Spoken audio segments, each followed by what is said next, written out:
जय श्री स्वामी जी महाराज, जय माँ पीताम्बरा, जय श्री शिव शंभू। संतों की कृपा असीम है, अनंत है, नित्य है और अक्षुण है।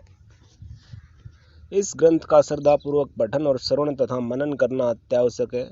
यह ग्रंथ सिर्फ साधकों के लिए नहीं अपितु सर्वसाधारण पीड़ित और दुखी तथा सुखी सभी लोगों के कल्याण के लिए समान रूप से श्रेयस्कर है।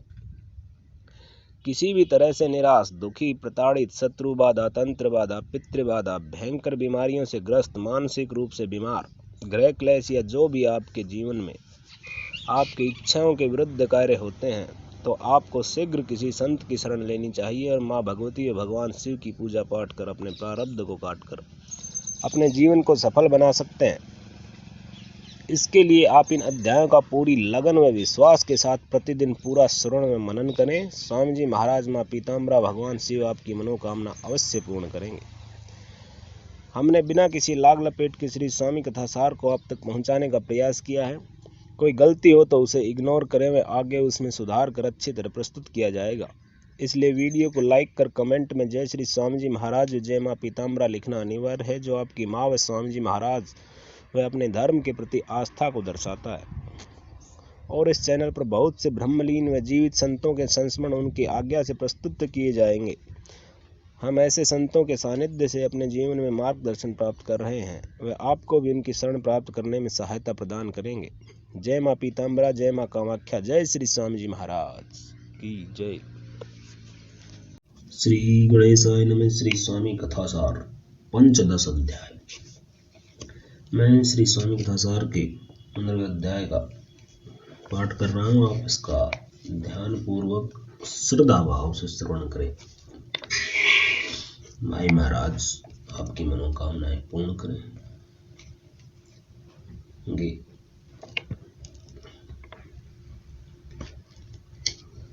श्री गणेशाय नमः। हे राधा माधव, आर्त और दीन दुखियों के आप सहारे हैं। लोकोक्ति भी है, अन्न जिस प्रकार प्राणियों का प्राण है, उसी प्रकार धर्म रूप आप ही परलोक में वित्त हैं, अर्थात परलोक का आश्रय मात्र आप ही हैं। संसार से त्राण पाने के लिए आपकी शरण ही एकमात्र साधन है, क्योंकि संत महात्मा ही संसार की आत्मा कहे गए हैं। संत ही देवता हैं, वे ही साधन हैं और वे ही साधक हैं। आपके भय से ही पवन प्रवाहित होता है, सूर्य भी ताप और प्रकाश आपके भय से ही प्रदान करता है, और अग्नि आपके प्रताप से ही तपती है। आपके अनुशासन से ही मृत्यु सर्वत्र विचरण करती है, और सभी भयातुर प्राणियों की रक्षा भी हर प्रकार से आप ही करते हैं। हे स्वामी जी महाराज, अपने परमात्मा स्वरूप में आप पतितों के तारक और दीनों के हितकारी हैं। वेद यह कह रहे हैं, भक्त जो जो कामना करता है उन सबकी आप ही पूर्ति करने वाले हैं। सेवक वैद्य राम नारायण जी वृंदावन से झांसी लौटते समय धौलपुर में कैलाश धाम पधारे। कैलाश धाम के लक्ष्मी नारायण जी दतिया के संत शिरोमणि के बहुत पुराने अनन्य सेवक हैं। मंदिर की वाटिका में लगे हुए एक पपीते के पेड़ से एक सुंदर पका हुआ पपीता तोड़कर भगवान के भोग के लिए रखा हुआ था। उन्होंने वह पपीता वैद्य जी के द्वारा महाराज जी के लिए दतिया भेजा। जिस समय वैद्य जी उस पपीते को लेकर दीनदयाल श्री महाराज के चरणों में उपस्थित हुए, तो श्री प्रभु ने पूछा, क्या तुम ये पपीता कैलाश धाम से लाए हो? यह सुनकर वैद्य जी अवाक रह गए और सारी कथा बताई। आपने प्रसन्न मुद्रा में कहा, यह पपीता तो हमारे पास पहले ही आ चुका है। मानवीय प्रयत्न प्रकृति की सीमा तक सफल होते हैं, लेकिन संत या भगवान की कृपा से अनहोनी भी संभव हो जाती है। वे तो भक्त का भाव देखते हैं। कालांतर में पंडित लक्ष्मी नारायण जी जब दतिया आए, तो श्री प्रभु ने बिना किसी भूमिका के कहा, यदि भोग प्रदान होता है तो भोक्ता उसके पास पहुंच जाता है, और यदि भोक्ता बलवान होता है तो भोग उसके पास स्वयं चला जाता है। साथ में यह भी पूछा कि तुम समझे या नहीं। पंडित लक्ष्मी नारायण यादप्रभ होकर वो बगले झांकने लगे। श्री प्रभु ने समझाते हुए कहा कि हमने तुम्हारे पपीते का भोग स्वीकार कर लिया है। सुनते ही बिजली सी कौन गई, और पंडित लक्ष्मी नारायण जी कभी अपने को देखते और कभी परमोदार विग्रह परम योगीराज के योगेश्वरी को निहारते। कहाँ एक अणु से भी लघु व्यक्ति और कहाँ महान को भी लजा देने वाला अद्भुत अपूर्व योगेश्वरी, कहाँ एक निर्धन ब्राह्मण की अंग की चन विनय याचिका पर पूर्ण कृपा और कहाँ राजाओं एवं सम्राटों के प्रति पूर्ण उदासीनता। अवश्य आप ही वे पूर्ण स्वरूप है जिसमें और कुछ योग करके भी उसकी सीमा को, उसके आकार को बढ़ाया नहीं जा सकता। नहीं नहीं, अवश्य आप ही भी मूर्तिमान है जिसमें से पूर्ण घटकर भी पूर्ण ही शेष रहता है। नेति नेति कहने वाले व्यवस्था पूर्वक मौन होकर स्तब्ध हो जाते हैं। निश्चय ही हे शिव स्वरूप आदि प्रकाश पुंज, आप अपने ही विमर्श द्वारा मर्यादित हैं। दतिया से चलते समय पंडित लक्ष्मी नारायण जी ने आपको प्रणाम किया और भेंट स्वरूप 2 रुपए का नोट अर्पित किया। तो भक्त वत्सल स्वामी ने वह नोट उठा लिया और कहा, क्या तुम इतने धनवान हो गए हो? तुम्हें भी अपने भाई की लड़कियों के ब्याह का कर्तव्य पूरा करना है। इस बात का ख्याल रखो कि डोरा यदि ज्यादा खिंच जाए तो वह टूट जाएगा। तुम्हारी भाव भक्ति से धौलपुर में लगाया पपीते का भोग यहाँ हमने स्वीकार कर लिया, इसका ख्याल करो।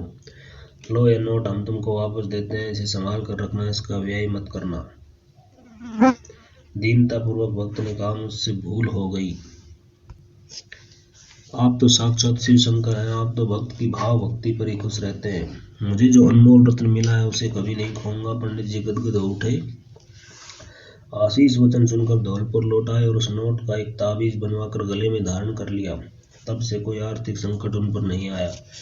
कुबेर का भंडार भरने वाले अव्ययी पुरुष की जिस पर कृपा हो जाए उसे क्या कभी कमी हो सकती है? आप तो संसार के भूषण नयनोत्सव हैं, सारे संसार में लेन देन का काम उन्हीं का है। राजा हरिश्चंद्र जैसी कठोर परीक्षा भी ले सकते हैं। परीक्षा के रहस्य को कोई नहीं जानता। झांसी के प्रेम किशोर ने श्वास कष्ट की बीमारी के कारण आत्महत्या करने का विचार किया। बड़े दुखी होकर यह बात उन्होंने श्री रामकृष्ण वर्मा वकील को बतलाई। वकील साहब ने कहा, आत्महत्या करना चाहो तो कर लेना, लेकिन पहले दतिया में एक सिद्ध महात्मा सच्चे संत रहते हैं, उनके दर्शन कर लो, तो मृत्यु के समय यह शांति रहेगी कि संत के दर्शन कर पुण्य कार्य हुआ। वकील वर्मा जी का प्रत्येक शनिवार को दतिया जाने का नियम था। प्रेम किशोर उनके साथ आए, श्री प्रभु को प्रणाम किया तो बोले, कौन हो? श्री प्रेम ने उत्तर दिया, प्रेम किशोर। श्री प्रभु बोले, नाम गलत है, प्रेमदास हो तुम। आपने पूछा, क्या बात है? प्रेमदास ने उत्तर दिया, हे देव धनवंतरी, मुझे श्वास की बहुत तकलीफ है। आप फिर बोले, यह डॉक्टर की दुकान नहीं है।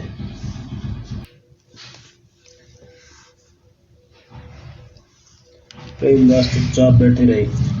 1 घंटे बाद शाम को उठते हुए श्री प्रभु ने उसे आज्ञा दी, तुम सवेरे आना, 1 लोटा कुनकुना पानी भरकर साथ लाना, जल्दी तुम्हारी बीमारी ठीक हो जाएगी। किसी से कहना नहीं, कोई प्रचार नहीं करना। दूसरे दिन सुबह 6 बजे 1 लोटे में पानी भरकर पहुंचे। मूढ़े पर बैठे स्वामी जी उठे और बोले, बैठो।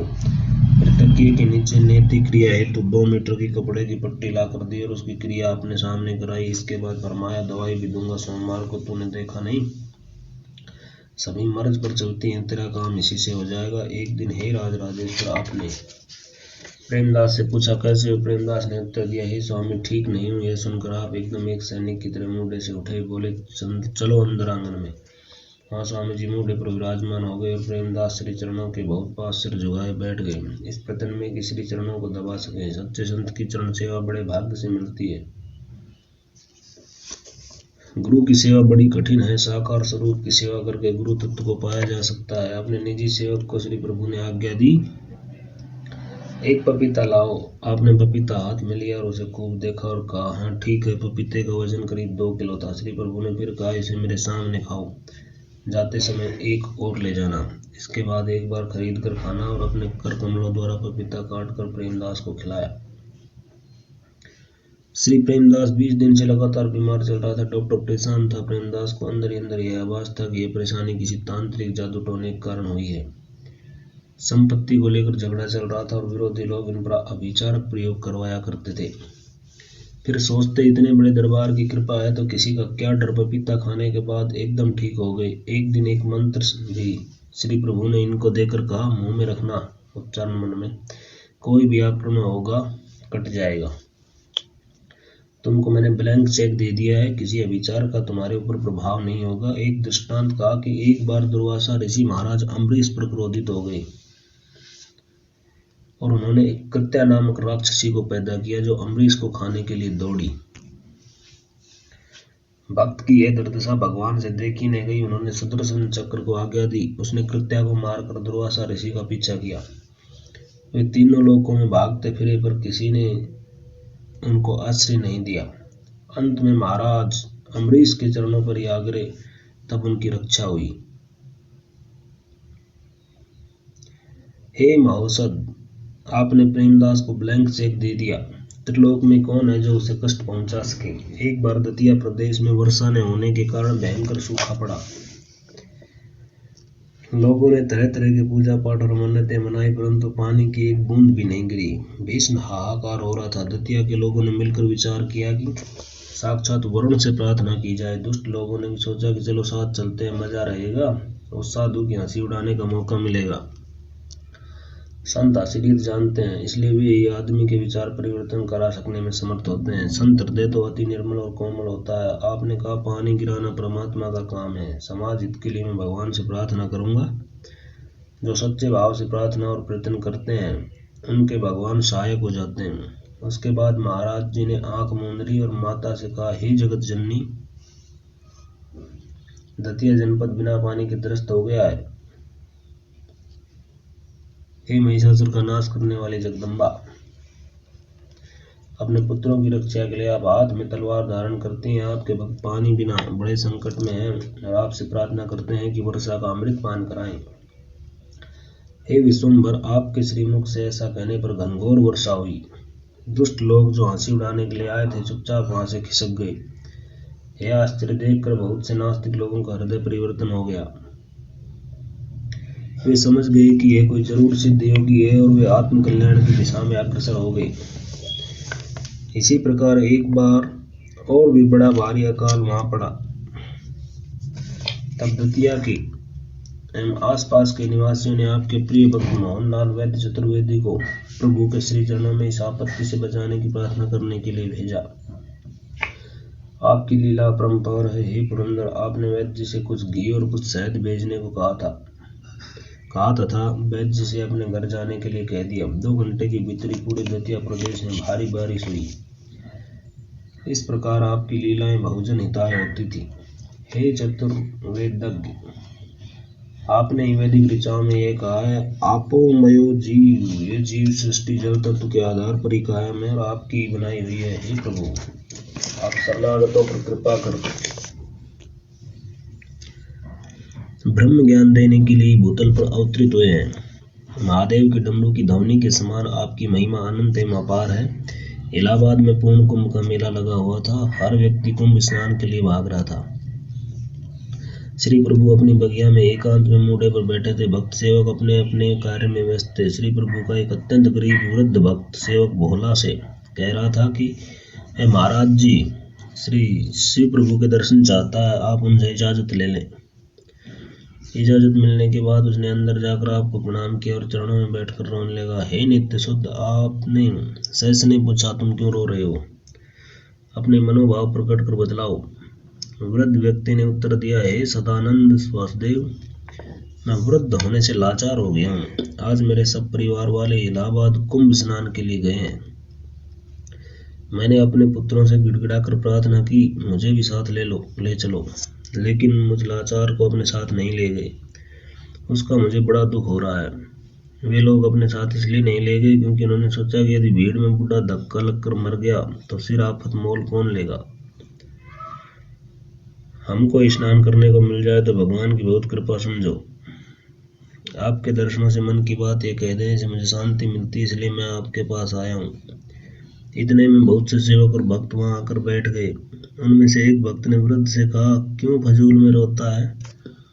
अपने शास्त्रों में लिखा है कि गुरु साचर्य ही यथार्थ तीर्थ यात्रा है।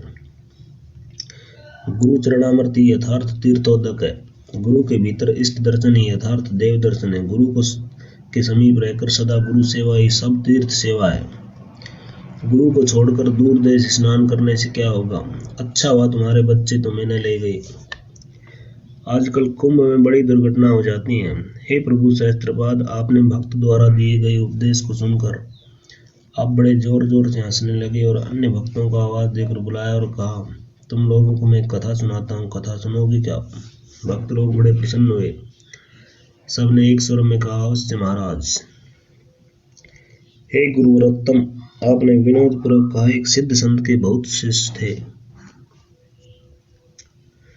एक बार कुंभ पड़ने पर एक शिष्य को छोड़कर सब शिष्य स्नान को चले गए। गुरु ने सोचा कि यह एक ही बाकी क्यों रह गया, इसलिए उसको बुलाकर कहा, बेटा, सब कुंभ स्नान पर पुण्य कमाने गए हैं, तुम क्यों नहीं गए?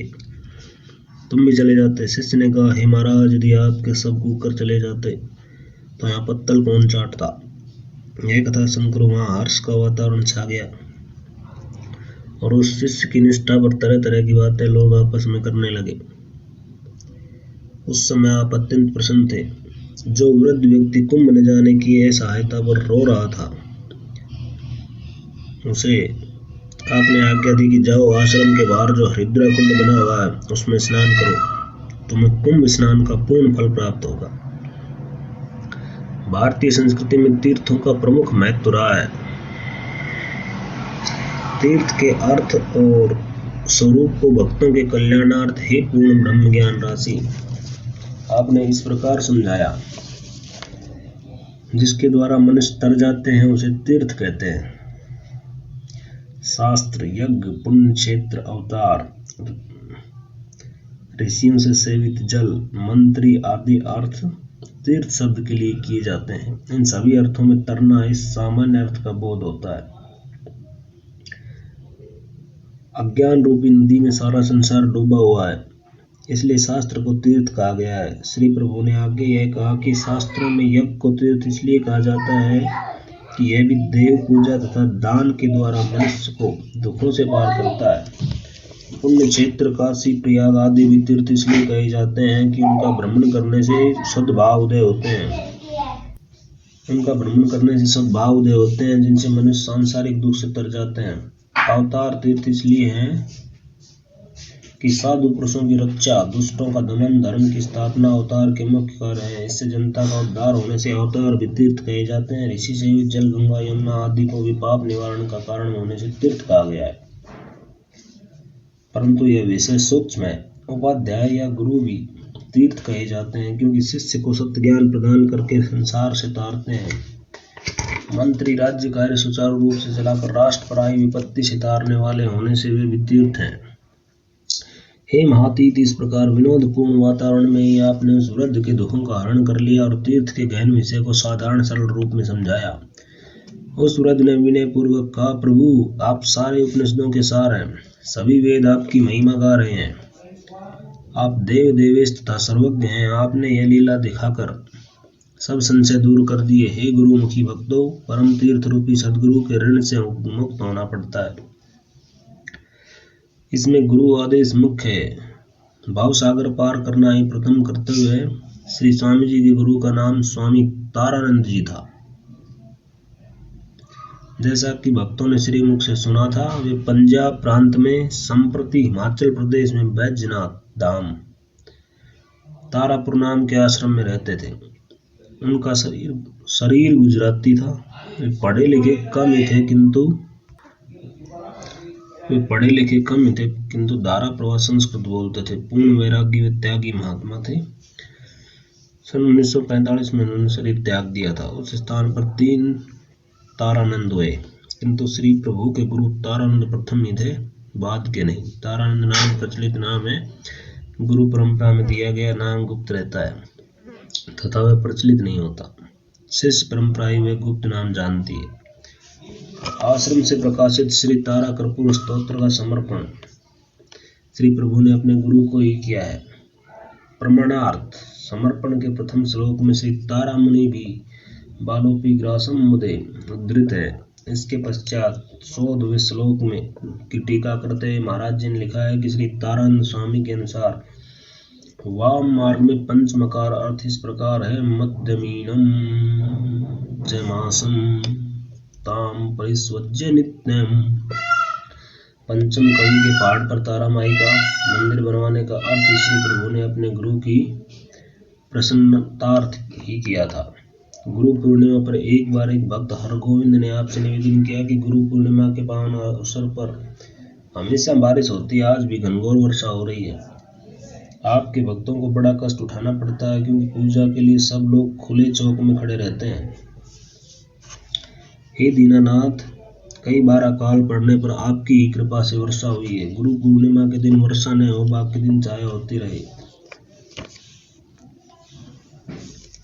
इंद्र का गर्व हरण करने वाले हे श्याम मोहन, आपने पहले गोवर्धन उठाकर अपने ग्वाल बालों को अभयदान दिया था और इस समय भी उनकी प्रसन्नता रखने के लिए आपने एक मूसल मंगवाकर उसे हाथ से छूकर सामने तालाब के मैदान में भिगवा दिया। सब भक्तों ने शास्त्र से देखा कि उसी समय वर्षा रुक गई। निसंदेह बारिश आपके हुक्म से समय पर होती है और समाप्त होती है। इसके देवता राजा इंद्र के आप ही उपास्य हैं। आप योगेश्वर की लीलाओं को कौन जान सकता है। हे दया निधान, आप अपने भक्तों के मार्ग में आने वाले विघ्न बाधाओं को क्षण मात्र में काट देते हैं। उत्तर प्रदेश के अलीगढ़ स्थान के निवासी श्री यदुवीर सिंह श्री स्वामी जी महाराज के ही भक्त हैं। ये यदुवंशी हैं और उत्तर प्रदेश सिंचाई विभाग में उप राजस्व अधिकारी तथा जुडिशियल मजिस्ट्रेट हैं। एक बार उनके पास एक आत्मा सूक्ष्म शरीर में आकर उनसे कहने लगी, मैं तुमको दिखाई नहीं दे रहा हूं, लेकिन तुम डरना नहीं। यह सुनकर श्री यदुवीर सिंह चौंके और इधर उधर देखने लगे। उस समय वे कुछ बातों पर अपना फैसला लिखने के लिए अपने सरकारी निवास पर बैठे फाइलें देख रहे थे। रात्रि के लगभग 9 बज रहे थे। उनकी निगाह एक फाइल पर गई तो दर्पण की भांति उन्हें उसमें एक प्रतिबिंब दिखाई दिया। एक मध्यम कद का साधु जिसके चेहरे पर सफेद दाढ़ी है, गौर वर्ण है और खड़ा हुआ तीक्ष्ण नेत्रों से उनकी ओर देख रहा है। तभी यदुवीर सिंह के मुख से निकला, तुम कौन हो? उस प्रतिबिंब ने उत्तर दिया, यदि तुम कहो तो मैं प्रत्यक्ष होकर सब कुछ बताऊं।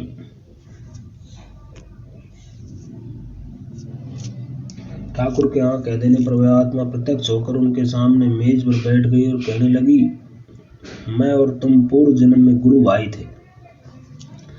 तुम्हारा जन्म आगरा दिल्ली राष्ट्रीय मार्ग पर स्थित रुनकता ग्राम में हुआ था और तुम्हारा नाम ठाकुर तुलसीराम था। आज भी सड़क के किनारे एक अच्छा सा मकान बना हुआ है, उन्हीं के परिवार के तुम थे। तुम बचपन में ही घर छोड़कर साधु हो गए थे और तुम मेरे साथ गुरुदेव के सानिध्य में जमुना नदी के तट पर रेणुका घाट पर साधना करते थे। अपने प्रारब्ध दिवस 25-26 वर्ष तक साधना करने के पश्चात शरीर छोड़ दिया और जिला बुलंदशहर के स्याना नामक स्थान पर ठाकुर परिवार में ही अन्य शरीर ग्रहण कर लिया। उसी शरीर से तुम मेरे पास बैठे हो। उस समय मैं अकेला रह गया। मेरी साधना में कुछ विघ्न आए और मैं अपने पद से गिरकर इस प्रेत योनि को प्राप्त हो गया। गुरु भाई होने के कारण मुझे तुमसे बहुत प्रेम है। मैं तुम्हारे बहुत काम आ सकता हूँ। मेरे स्वरूप के चिंतन करने से ही मैं उपस्थित हो जाया करूंगा। ऐसा कहकर वे साधु वेश प्रेत चला गया। श्री यदुवीर सिंह एक दिन मथुरा से जीप द्वारा जब आगरा जा रहे थे तो उन्होंने रुनकता ग्राम में जीप रोककर प्रेत द्वारा बताए उस पक्के मकान को देखा जो एक रिटायर्ड पुलिस दरोगा का था। उस सेवानिवृत्त थानेदार तथा अन्य लोगों को प्रेत द्वारा बताए गए स्वर्गीय डॉक्टर तुलसीराम जी के विषय में पूछा तो मालूम हुआ कि लगभग 80 वर्ष पूर्व उस खानदान में एक महात्मा हुए हैं जो परशुराम जी के आश्रम और रेणुका जी के मंदिर में रहते थे। वे 2 महात्मा थे और उन थानेदार के परिवार की वंशावली के अनुसार उन महात्मा का गृहस्थ नाम भी तुलसीराम ही था। वापस आकर रात्रि काल में उन्होंने अपने गुरु भाई का आह्वान किया। वह साधु वेश प्रेत प्रकट हो गया और कहने लगा, तुलसीराम, अब तो तुम्हें यकीन हो गया कि मैंने जो कुछ तुम्हें बताया वह ठीक है। यदुवीर सिंह ने कहा, इसी का धन्यवाद देने के लिए मैंने तुम्हें कष्ट दिया, क्षमा करना। प्रेत ये कहते हुए कि नहीं भाई, कष्ट किस बात का, चला गया। वे उसको कभी भी बुला लेते और अनेक प्रकार की बातें पूछा करते। धीरे धीरे वे प्रेत उनका परिवारी सदस्य बन गया। वह बिना आह्वान के ही चाहे जब यदुवीर सिंह के घर आ जाता था। बड़ी बड़ी घटनाओं को पूर्व में ही भविष्यवाणी रूप में बतला जाता था और सावधान भी कर देता था। अब उससे किसी को डर नहीं लगता था। यदुवीर सिंह की साधना के समय आकर उनकी जगह पर बैठ जाता। इससे साधना में विघ्न होने लगा। एक दिन उस प्रेत ने कहा, गुरु भाई तुलसीराम, तुम उससे कभी अपने कल्याण का काम क्यों नहीं लेते? वह उनको अपार धन संपत्ति दे सकता है। इस पर यदुवीर सिंह ने उत्तर दिया, धन संपत्ति की ओर प्रवृत्ति करना मेरे गुरुदेव श्री प्रभु स्वामी जी ने निषिद्ध कर दिया है। हाँ, यदि तुम मेरा कार्य कर सकते हो तो एक कार्य कर दो, तुम मेरी कुंडलिनी जागृत करा दो। प्रेत बोला, यह कार्य मैं नहीं कर सकता, यह तो गुरु कृपा से ही हो सकता है। वह प्रेत चाहे जिस समय और चाहे जिस स्थान पर उसके पास आ जाता। जब अदालत करते उस समय भी वह उनके पास आकर बैठ जाता और बातचीत करता, जिसको केवल यदुवीर सिंह ही सुन पाते।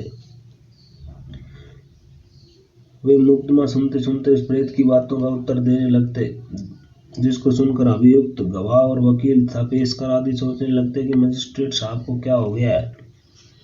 यह बात ज्यादा बढ़ने लगी तो लोग यह भी कहने लगे कि वे पागल होने वाले हैं। प्रेत के कारण उनकी ऐसी दशा देखकर उनसे उनके कुछ साथियों और गुरु भाइयों ने कहा, आप इस बात को श्री चरणों में अवश्य निवेदन कर दो। तब एक दिन यदुवीर सिंह पूरी घटना श्री स्वामी जी महाराज से निवेदन कर उससे मुक्ति की युक्ति पूछने लगे। श्री प्रभु ने कहा, ये सब साधकों के मार्ग में बाधा स्वरूप है, ऐसे लालचों में नहीं फंसना चाहिए। यद्यपि उस प्रेत की बताई हुई बातें सब ठीक हैं, उस प्रेत के सानिध्य से तुम्हारी साधना समाप्त भी हो सकती है। उससे मुक्ति पाने के लिए तुम अपना जप करने से पहले हाथ में जल लेकर अपने मूल मंत्र से 11 बार अभिमंत्रित करके अपने चारों ओर छिड़क लिया करो। जितनी दूर तक उस जल की छींटें जाएंगी उस क्षेत्र में वह प्रेत प्रवेश नहीं कर सकेगा।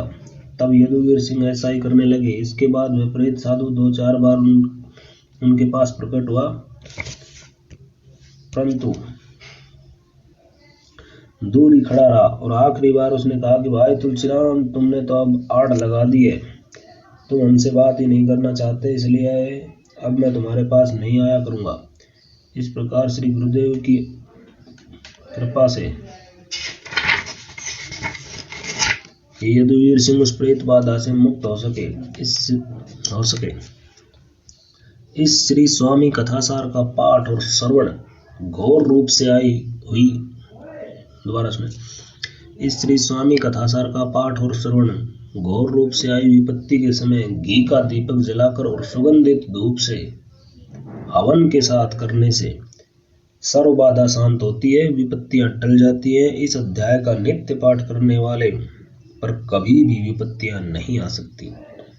श्री स्वामी जी महाराज की कृपा होती है। श्री स्वामी जी महाराज की जय। ये भगवती पीताम्बरा को समर्पित है। इति 15 अध्याय समाप्त। श्री स्वामी जी महाराज की जय, श्री पीताम्बरा माई की जय, श्री शिव शंभू की जय।